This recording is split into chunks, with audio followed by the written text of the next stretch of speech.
Mulainya tahun 2004, saya kebetulan waktu itu lagi nggak kerja setelah berhenti kerja di tahun 2021 karena punya anak 2. Lalu 2004 diajak oleh ayah saya buat ngerjain Java Jazz. Kita waktu itu semua nggak ada yang punya ilmunya buat ngerjain acara dengan skala seperti itu di musik. Jadi katanya ya udahlah kamu kantor aja, kan cuma di seberang rumah. Waktu itu kebetulan kantornya kantor rumah gitu kan, rumah kantor. Jadi mulai di bulan Agustus kita dikasih tahu, bulan September kita langsung preskon. 1 bulan kemudian kita preskon untuk acara di bulan Maret ya. Jadi kita ada waktu preparasi 6 bulan. Di durasi itu pun kita ngebentuk tim mendadak gitu, kebanyakan freelancer yang kita hire. In-house-nya sedikit memang dari zaman dulu. Lalu kita beramai-ramai belajar bikin sebuah festival musik dengan jumlah panggung seperti waktu itu. Waktu itu kita mulai kalau nggak salah tuh udah cukup banyak sih, udah lebih dari 5. Kalau saya nggak salah tuh pertama tuh udah 11 panggung, 11 atau 9 panggung lah tahun pertama itu.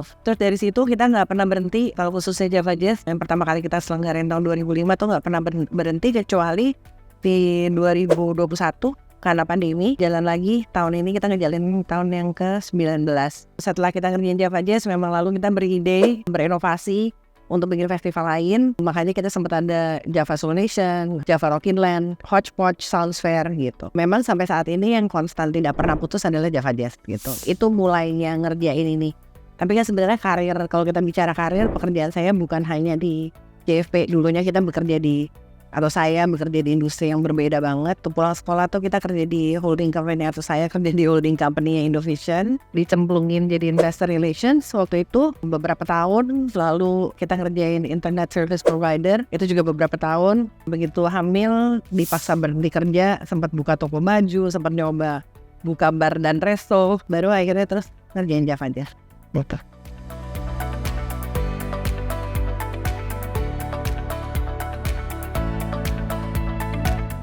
Tantangannya ada, enaknya juga ada gitu ya. Kalau tantangannya mungkin waktu baru mulai itu, I think my father is a great man. Dengan cara berpikir yang sangat advance gitu. Dia ngerjain musik udah dari zaman dulu. Jadi pada saat kita diajak masuk, tiba-tiba di perusahaan ada 2 kepala agak susah gitu kan. Jadi di situ belajar, dan memang saya tendensinya dari awal pulang sekolah kerja sama ayah saya. Jadi di situ belajar untuk membiarkan dia mengambil keputusan-keputusan yang krusial gitu kan ya. Sampai kira-kira mungkin tahun 2016, 17 dia benar-benar baru pull back lah. Kalau dulu tuh bahkan kita ngomong panggung aja harus berargumen gitu. Panggungnya sebelah mana, bentuknya seperti apa gitu. Dan pada saat dia mundur, living up to his expectation adalah sangat sulit. Karena kita selalu, atau saya selalu merasa dia tidak akan pernah puas dengan yang saya kerjakan gitu. Walaupun menurut saya sudah berusaha maksimal mengerjakan, atau bahkan kadang-kadang saya suka berasa kok kayaknya saya lebih pintar ya udah sekarang gitu, sama ekspektasi orang. Karena nama dia menempel sekali dengan festivalnya. Tantangannya adalah menyatakan kepada orang bahwa saya sekarang sebagai pimpinan perusahaan ini sudah bisa mengambil keputusan tanpa harus persetujuan dia lagi di banyak hal gitu. Tapi keberuntungannya adalah dengan adanya nama dia, mungkin secara network, ke sponsor, ke musisi jazz yang memang sudah cukup senior, nama itu memberikan kemudahan. Kemudahan dalam artinya paling nggak dia maulah mulai ngobrol dulu sama saya gitu. Bukan kemudahan dalam bernegosiasi ya. Negosiasinya prosesnya sama, tapi ya dia memang nama itu membuat, oh ya udah kamu anaknya ini ya udah dia coba saya dengerin gitu. Paling nggak itu dulu. Jadi ada tantangan, ada untung juga gitu.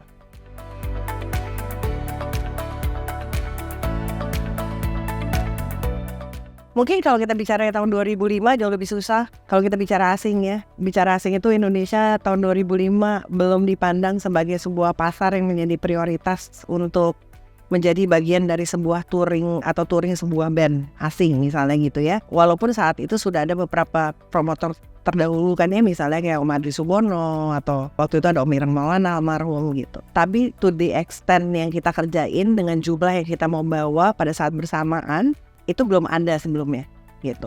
Jadi kita harus menjelaskan ke mereka bahwa kalau kamu main di Singapura, kamu tolong pertimbangin kita gitu. Pas banget tahun pertama itu ada sebuah kejadian bencana alam lah di Indonesia gitu. Berbareng dengan kita mau mulai acara. Itu jujur ayah saya berinisiatif waktu itu mengirimkan surat kepada semua musisi yang sudah confirm, menyatakan, hey kalau kamu gak berani ke Indonesia karena bencana alam ini, kalau gitu kamu jangan ke negara A, B, C, D, E. Kurang lebih konteksnya itu. Dan untungnya memang mereka tidak batal satupun juga gitu. Karena kebanyakan mereka itu pada saat itu tidak punya gambaran Indonesia kayak apa sih gitu. Kita tuh dianggapnya kayak negara yang masih sangat mungkin terbelakang pada waktu itulah gitu. Itu lumayan beberapa tahun kita harus terus ngebangun citra itu sehingga lebih mudah kita bicara dengan musisi ataupun agensi yang memang formal yang merepresentasikan artis gitu, bahwa yuk selalu pertimbangin kita selalu periodenya Maret gitu. Kalau sekarang enaknya karena kita sudah rutin dan sudah ada beberapa acara, mereka udah tahu oke. Kalau dulu kita ada salah satu direktur saya dulu, udah almarhum juga, dia khusus pegang program artis asing. Dari 2015 saya udah hubungan langsung. Jadi sekarang mereka udah tahu pokoknya periode kamu Mei ya. Jadi mereka dari jauh-jauh hari udah bilang kamu udah selesai booking atau belum, kalau belum saya punya A, B, C, D, E. Jadi mereka udah bisa datang ke kita sekarang gitu. Dan dengan semakin banyaknya festival di Indonesia, kalau dilihat juga yang makin banyak yang datang ke Indonesia ya. Jadi kita udah somewhat menjadi prioritas kalau untuk East Asia kan gitu ya, atau Southeast Asia itu lumayan lah, kita lumayan bangga bahwa kita bisa bersama industri membuat sebuah image bahwa Indonesia udah pantas dan wajib dianggap sama seperti negara tetangga gitu. Itu bertahun-tahun prosesnya. Di luar daripada itu sebenarnya kalau secara produksi, misalnya teman-teman suka nanya produksinya susah nggak gitu, karena kita festival konsepnya bukan konser satuan, jadi kita yang menentukan basic saya adalah ini. Kamu pakai main basic saya gitu. Beda dengan konser satuan di mana bentuk panggung saya harus ini karena saya touringnya seperti ini gitu. Jadi agak beda. Dan pada saat panggung kita jumlahnya udah 12, sekarang 12 jumlah panggung kita kan sempat 9, 11, 17, terus kita kurangin sekarang 12 gitu. Atau tahun ini 11. Ini juga ada alasannya kenapa jumlah panggungnya berubah-berubah gitu. Cuman dengan produksi sebesar itu, dengan peralatan yang memang available di sini, kita harus menyatakan bahwa ini adalah standarnya kita. Dia nggak bisa milih. Kalau dia terlalu banyak milih ya kita juga ada keterbatasan lah ya dengan jumlah panggung sekian banyak gitu. Jadi balik lagi karena kita sudah punya cukup umur dengan tim produksi yang sangat mapan ya. Teman-teman di produksi ini, bahkan koordinator saya masih sekolah dia udah ngerjain produksi. So you can imagine pengalaman dia udah seperti apa gitu. Musisi juga udah makin percaya lah bahwa oke, sebenarnya kita gak perlu bawa barang banyak, kita bisa pakai barang yang available di Indonesia. Sudah terbukti di event-event sebelumnya gitu. Sehingga produksi pun semakin lama tuh hanya masalah detailingnya, bahwa make sure barang ini nyampe di sini jam sekian, bentuk panggung benar, safety dan lain-lain gitu. Mundur sedikit kenapa jumlah panggung kita berubah-berubah. Kita pernah nyoba sampai di 17 panggung itu karena memang banyak banget yang kita pakai areanya. Tapi ternyata penontonnya pada saat jumlah panggung terlalu banyak, penontonnya juga nggak sukanya karena dia jadinya nontonnya 2 lagu pindah panggung, 2 lagu pindah panggung gitu. Jadi buat mereka juga kok jadi nggak bisa nonton semua gitu. Akhirnya kita putusin untuk turunin lagi jumlah panggungnya gitu. Dan menurut kita saat ini dengan space itu, dengan jumlah orang yang kita mau capai, itu cukup dan ideal saat ini. Mungkin itu kalau dari sisi produksi. Kalau dari sisi hospitality gitu kan ya, balik lagi karena dia festival, kita yang menciptakan sebuah standar. Jadi nggak bisa dia tiba-tiba, hey kamar saya mau warnanya pink semua, nggak bisa. Kamar saya standar bentuknya seperti ini gitu. Kalau konser kan enggak ya, jadi karena dia adalah ikon, dia sendiri dia bisa meminta apapun itu gitu. Tapi balik lagi, satu konser berubah satu warna kamar misalnya gitu. Kalau di kita menghandle sekian banyak jumlah asing yang kita harus cater dalam hitungan 4 hari, kurang lebih lah ya, 3 hari acara, sehari sebelum, 2 hari sebelum, 3 hari sebelum mereka udah mendarat gitu. Menariknya Java Jazz yang tidak dilakukan oleh festival lain, mungkin kita tuh banyak banget musisi yang kolaborasi. Jadi kolaborasi dengan Indonesia ataupun asing dengan asing kolaborasi yang ketemunya baru di Indonesia pada saat dia datang. Tiba-tiba nih kita ada mau pemain gitar main sama big band gitu. Nggak pernah kenalan juga mereka sebelumnya, kita aja beride. Jadi mereka harus datang 2 hari sebelum event, dia latihan, kita siapin tempat latihan dengan produksi dengan alat-alat. Mereka latihan sehari, 2 hari, hari ketiganya dia perform. Atau misalnya kita bikin project, musisinya asing semua, penyanyinya Indonesia semua sama. Kita harus siapin lagi tempat latihan, mereka latihan pra-event, baru ketemulah si acara. Karena kan kalau sisi penonton mereka hanya melihat pada saat sudah pertunjukan di hari H gitu.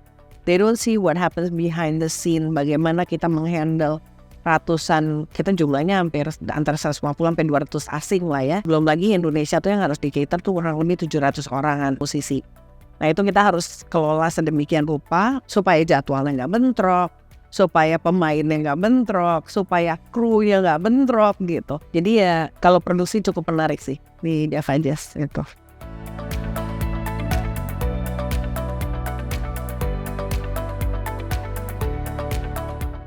Freelancing kita pakai, ini dulu deh, freelancing kita pakai itu dari koordinatornya dari tahun 2005 tuh nggak pernah ada yang berubah. It's the same production person, it's the same stage management team, koordinatornya ya. Same security company. Security company kita yang kedua lah. Jadi tahun pertama beda, tahun kedua sampai sekarang sama. Vendor yang kita pakai juga dari awal kebanyakan sama. Kecuali beberapa yang mungkin memang perusahaannya sudah tutup sekarang. Jadi dari situ kita bersama-sama dari awal ngebentuk sebuah sistem dan cara kerja. Sistem itu adalah bagaimana kita berkomunikasi antar tim gitu kan ya. Tim talent handling itu juga sama dari awal gitu. Ini semua setiap tahun kita perbaikin dan kita kembangkan. Kalau tanya ada bukunya nggak ada.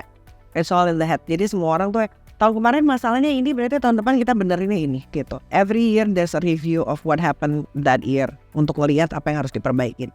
Kalau di tim kita sendiri di sini, in-house sebenarnya dikit banget. Yang paling banyak orang keuangan.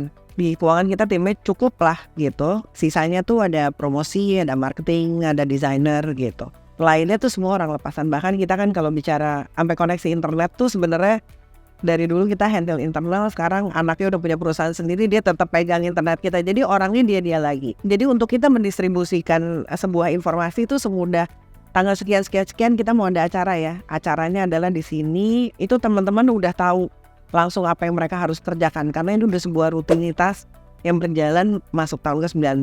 Dan kan bukan satu tahun satu festival ya. Yang berubah itu kan lebih di tampilan, jadi lebih sisi kreatif. Tapi kan yang mengerjakannya pada akhirnya orangnya dia lagi gitu. Emang Mbak nggak mau orang baru? Mau. Biasanya si koordinator ini semua udah cukup umur. Mereka selalu di tim kaki-kakinya yang bawah-bawahnya itu mengajak anak-anak yang lebih muda untuk mereka regenerasi di bawahnya gitu. Memang kalau di sisi koordinator saya lebih sensitif. Kalau dia bilang boleh nggak tahun ini saya istirahat, nggak boleh lagi gitu kan ya. Karena kalau mau mencoba itu bukan di Java Jazz saatnya.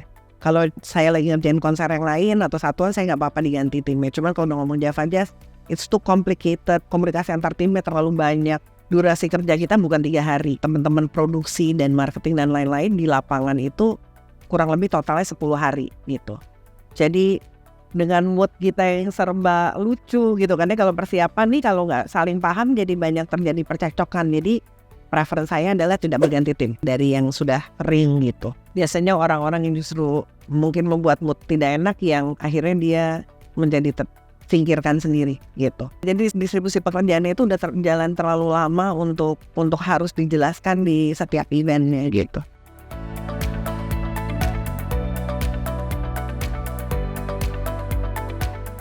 Tahun lalu kita tema acaranya 2022 itu adalah mengangkat tentang memories gitu.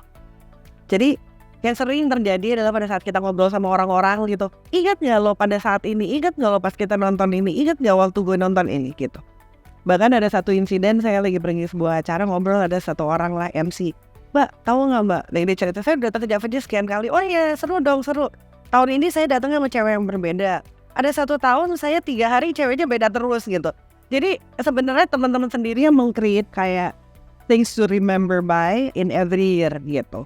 Jadi bagaimana kita menciptakan, kita tuh hanya bisa dari sisi kreatif membuat nyaman, membuat enak dipandang. Tapi bahwa experience itu menjadi menempel di pengunjung, itu sebenarnya pengunjung yang membuat sendiri. Kita men-support, kita kan supporting medianya aja gitu kan ya. Dan memang banyak loh Java Jazz itu kalau dulu mungkin umur tertentu, kalau sekarang tuh kita dari 2018 berubah targetnya. Ada yang suka, ada yang gak suka. Tapi memang 2018 kita ngerasa kita sudah harus mempermudah pengunjung kita untuk investasi ke sekian tahun ke depan. Kalau nggak lama-lama pengunjungnya kita habis kan gitu ya. Tapi orang yang dulunya masih muda di awal sekarang sudah menjadi keluarga muda. Jadi sekarang dia sudah membawa anak. Orang tua yang dulu datang sekarang anak-anaknya udah menjadi umur-umur 20, 21, 22. Jadi mereka pun udah sekarang perginya udah sendiri. Orang tuanya tetap datang, anaknya datang udah sama pacar, bahkan anaknya udah datang sama istri baru, suami baru kan gitu ya. Nah ini yang memang di Java Jazz kita create bahwa it's a family festival, it's a festival for all. Apapun jenis musik yang kamu suka, kamu tetap bisa hadir. Kamu gak mau nonton musik, kamu tetap bisa makan. Kamu gak mau makan dan dengerin musik, kamu tetap bisa ketemu teman-teman aja. Yang penting eksis ada, kan gitu ya. Anak-anak sekarang yang penting gue nge-post ada di acara itu, ya gak sih? Itu yang kadang-kadang kita bikin media-medianya untuk supporting apapun alasan kamu untuk datang, ya ini ada di sini gitu. One stop, you can experience all. Dan itu yang dari awal memang melalui Java Jazz kita ciptain, juga melalui festival-festival yang lain.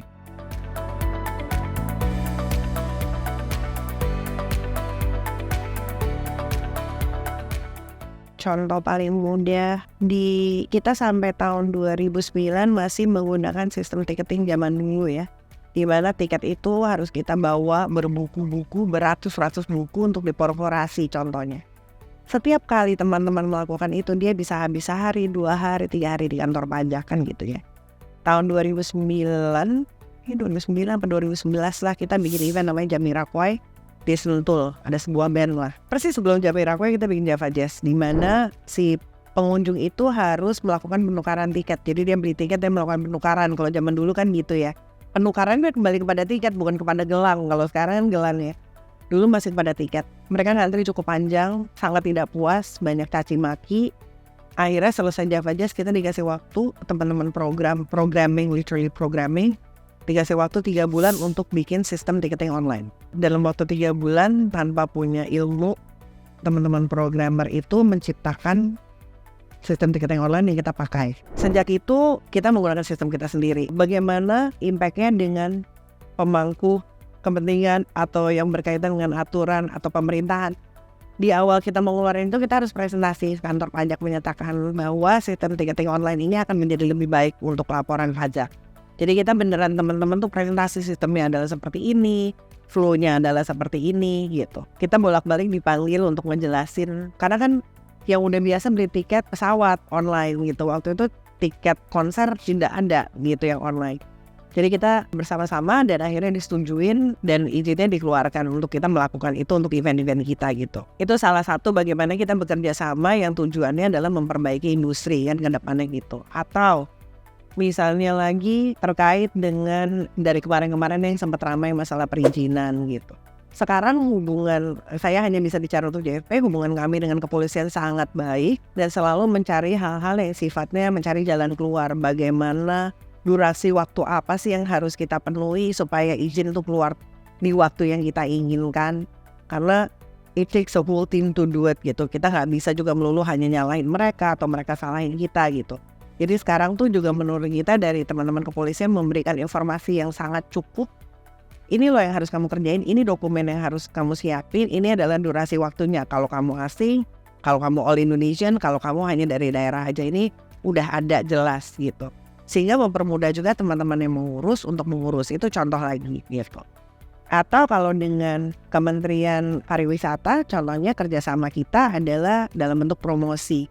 Karena kan event ini adalah untuk menarik pergerakan pengunjung dari luar maupun domestik ya. Jadi antar provinsi gitu. Kita itu udah masuk di event internasional. Jadi kan scale-nya ada event daerah, event nasional, event internasional. Lah kita udah masuk event internasional karena ada asing gitu. Kita bekerja sama dari awal banget bagaimana kita bisa promosiin event kita melalui aktivitas yang dilakukan oleh Kemenparekraf misalnya gitu. Dan dukungan-dukungan lain. Contoh lain lagi yang kita udah kerjakan dari 2009 adalah kerjasama dengan Kementerian Lingkungan Hidup dan Kehutanan. Itu KLHK adalah dulu kita sampai sekarang pun masih menggandeng teman-teman Greeners namanya. Dulu hanya masalah ngajarin penonton kita pisahin sampah. Dulu kampanye zero waste tapi ternyata nggak bisa. Jadi sekarang udah berapa tahun terakhir kita pakainya less waste karena nggak pernah bisa sampai zero gitu. Menariknya tuh juga baru diinfoin. Mbak kamu tahu gak sih, karena jadi suka ditanya, Mbak Dewi kamu udah ngerjain ini sih dari 2009 gitu. Bahkan tuh pengelolaan sampah yang di tempat itu udah diambil hasil pengelolaannya gitu kan yang udah diproses, diambil oleh Dinas Pertamanan untuk dijadikan pupuk. Jadi sudah sampai situ. Dulu tuh kita gak tahu Mbak, habis dipisahin supaya angkatnya tetap dipisahin gimana. Oh ternyata kalau habis dipisahin nanti angkatnya tetap harus sama penampung sampah di daerah situ. Itu kita proses belajar bertahun-tahun lah. Sampai sekarang udah bisa smooth jalannya. Tapi kita udah jalan gitu ada lagi tuntutan baru. Kenapa gak jadi barang recycling? Belum kelar-kelar ya kita ya. Kayak oh ya udah kalau kita coba lagi sesuatu yang baru. Itu adalah hal-hal yang kita harus kerjakan memang dengan pemerintah. Kita nggak bisa kerjain sendiri, kita nggak punya ilmunya, kita tidak punya anggarannya untuk mengerjakan itu sendiri karena anggaran untuk acara udah besar. Jadi kita selalu juga minta support, apakah itu untuk penurunan timnya atau hal-hal yang lain yang terkait aktivitasnya gitu. Jadi banyak banget yang kita bisa kerjain. Kalau Dinas Pariwisata atau Pemprov DKI sama Mbak, kita emang udah kerja sama cukup lama. Bentuk dukungan mereka juga maksimal, bentuknya macam-macam. Karena kalau kita bicara dengan dinas-dinas itu banyak banget dinas yang ikut di meeting koordinasi dan memang masing-masing dinas ini mendeliver sebuah bentuk dukungan yang kita nggak mungkin bisa jalan kalau nggak dikerjain itu. Saya nggak dapat kredit Mbak ngomong gini dari pemerintahan, tapi saya harus menghargai bahwa memang mereka memberikan dukungan itu. Mulai dari dinas pertamanan terkait dengan pengaturan jalur, terkait dengan operasinya Transjakarta, jam operasional Transjakarta, promosi dalam kota, itu semua tuh disupport oleh Pemprov DKI.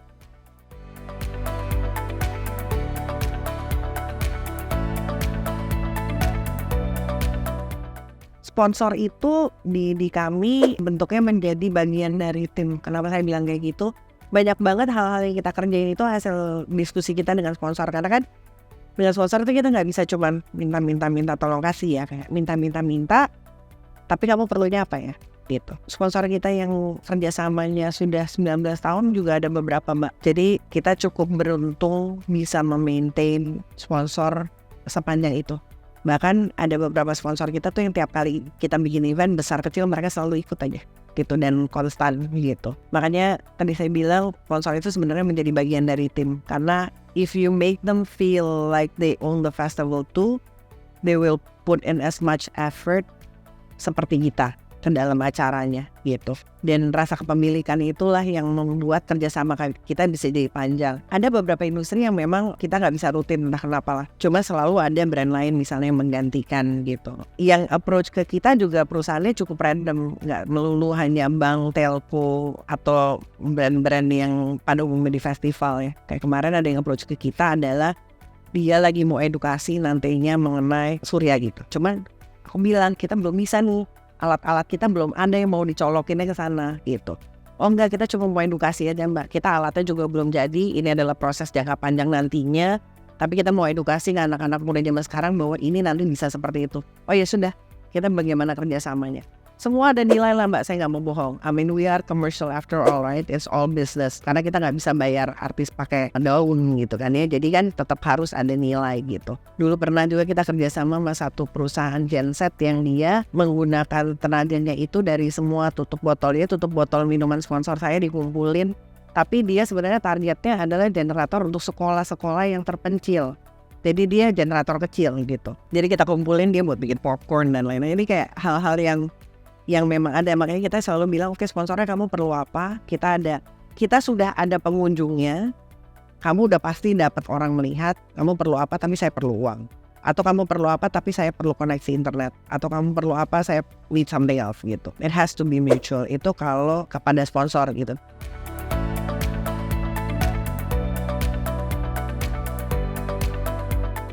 Ini sebenarnya pertanyaannya kembali ke agak relate ke pertanyaan pertama tadi ya kan, bagaimana kita mendatangkan musisi asing. Tapi ternyata kalau istilah ayah saya, the best ambassador is the musician that has been.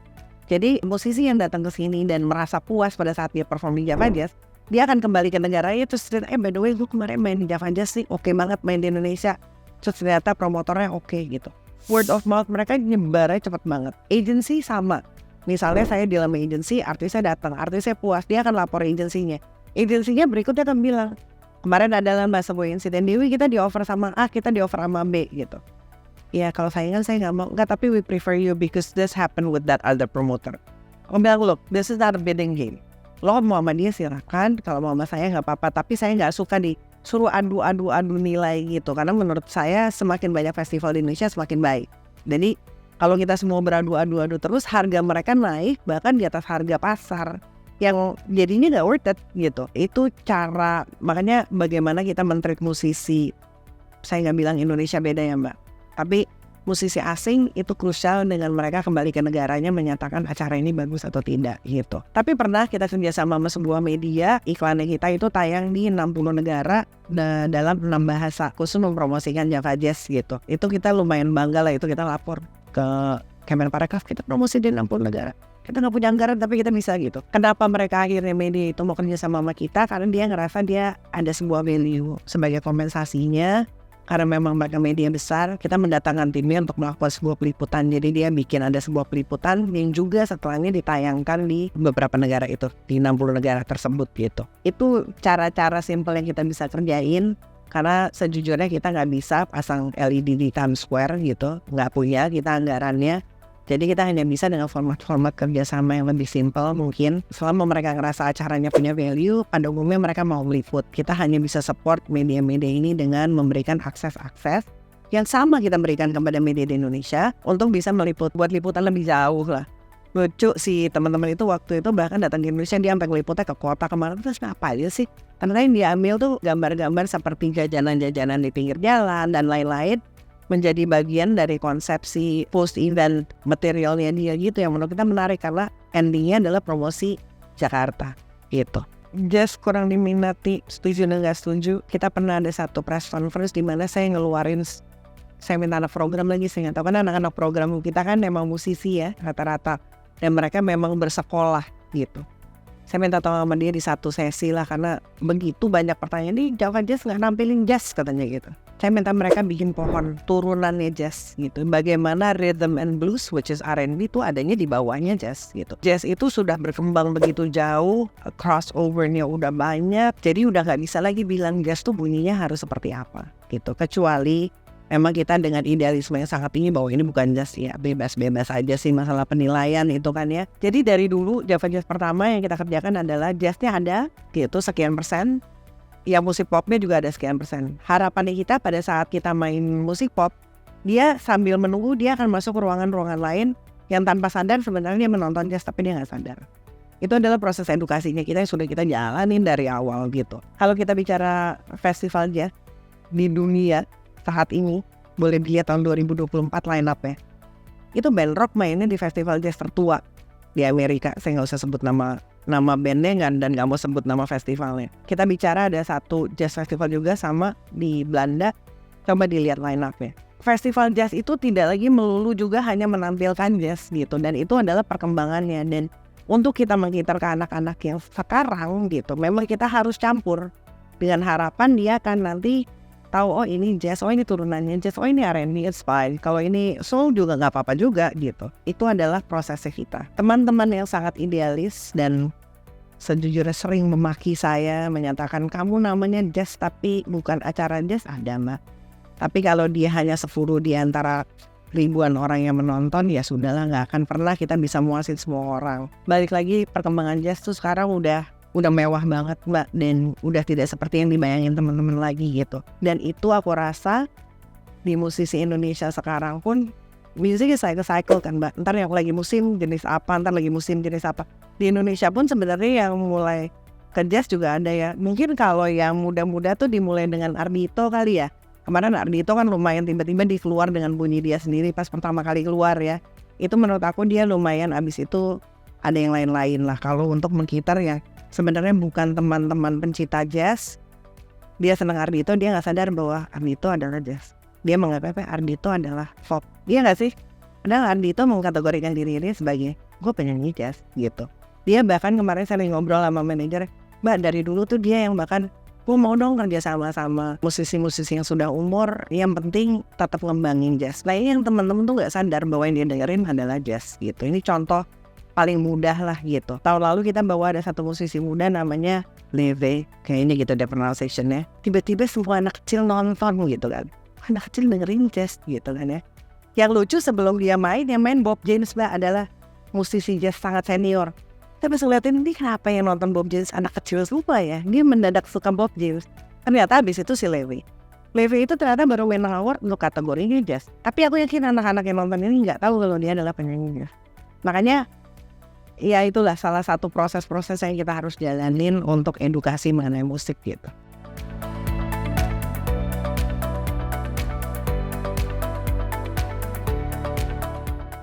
Paling gampang, balik lagi mbak, tadi kan saya sempat bahas 2018 kita mencoba meregenerasi pasar Java Jazz ya. Artinya bukannya kita mau ngilangin yang udah rutin, tapi kita pengen punya pasar baru. Jadi 2018 kita secara komunikasi merubah warna. Sesimpel itu Mbak. Dari dulu tuh warna logo kita yang ada orang main saxophone selalu warnanya ungu. Paten, nggak boleh diganti warnanya, harus ungu. Kalau hitam putih dia harus putih, atau kalau di atas putih dia harus hitam gitu kan, misalnya warna hitam putih gitu. 2018 tiba-tiba aku yang kayak ngobrol sama teman-teman desain dan teman-teman yang bikin logo, saya bilang kalau tiba-tiba saya nggak mau gitu boleh nggak? Boleh Mbak, ya udah. Semua warnanya kita rombak menjadi mengikuti masa kini. Ceritanya menurut aku masa kini ya.